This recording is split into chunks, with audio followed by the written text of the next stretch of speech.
primeiro fato que podemos observar no que diz respeito às ações humanas é que apenas indivíduos podem tomá-las, já que apenas indivíduos têm propósitos e podem agir de modo a tentar atingi-los. Não há ações tomadas por entidades coletivas, como grupos, sociedades, governos ou estados. Quando falamos, por exemplo, que o governo fez isto ou aquilo, estamos simplesmente usando uma figura de linguagem, uma metonímia, para dizer que algumas pessoas, dentro daquele aparato governamental, agiram desta ou daquela maneira.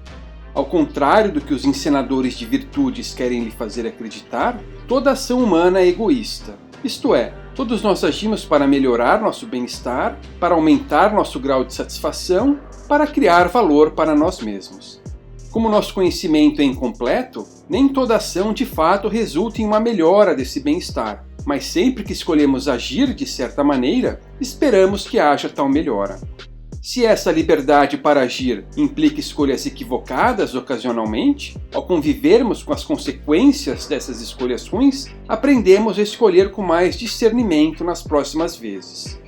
Uma vez que uma ação propositada está associada com um dado indivíduo, só conseguimos explicá-la levando em conta as motivações desse alguém.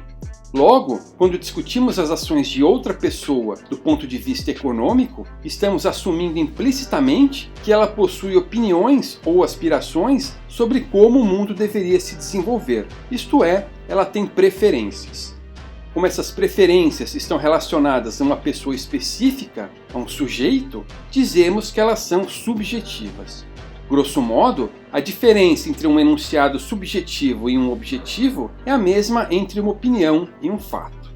Portanto, quando indivíduos agem, eles são motivados por desejos que não são necessariamente idênticos de pessoa para pessoa. Além disso, eles não agem para maximizar o ganho monetário, mas sim sua satisfação ou seu ganho psíquico. Tal ganho psíquico pode incluir todos os tipos de valores, inclusive a preocupação com questões ambientais, nenhum dos quais é mais ou menos arbitrário do que outro. Note que isso não implica um relativismo moral, aquele em que ninguém pode julgar as ações dos demais. Implica apenas o reconhecimento de que diferentes pessoas têm seus gostos particulares. Se as preferências são subjetivas, os recursos não possuem um valor intrínseco.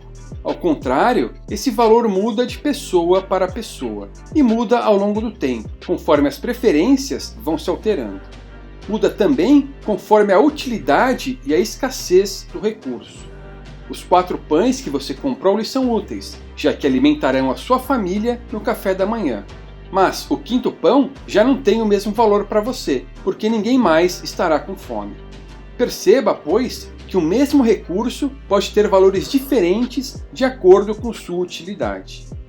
Essas nossas preferências não podem ser quantificadas, podem apenas ser ordenadas. O que quer dizer isso? Digamos que, no exemplo dos pães, houvesse 2 tipos de pães recém-saídos do forno da padaria, pão francês e pão de leite. O fato de você ter escolhido o pão francês indica apenas que, entre aqueles 2 produtos, naquele momento, você colocou o pão francês na frente do pão de leite. Não seria possível calcular o quão maior era a sua preferência pelo primeiro em relação ao segundo. Não seria possível dizer que sua preferência pelo pão francês era, digamos, 2 vezes maior do que pelo pão de leite. Logo, tudo que podemos concluir é que, naquele momento, a sua preferência era pelo pão francês.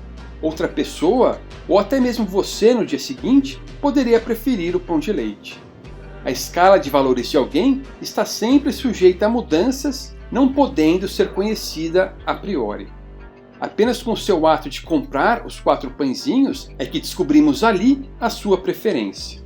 Ora, se as preferências são subjetivas e não podem sequer ser quantificadas, não há como combinar preferências de diferentes pessoas em uma preferência social. O que podemos fazer, porém, é olhar para a estrutura de preços do mercado.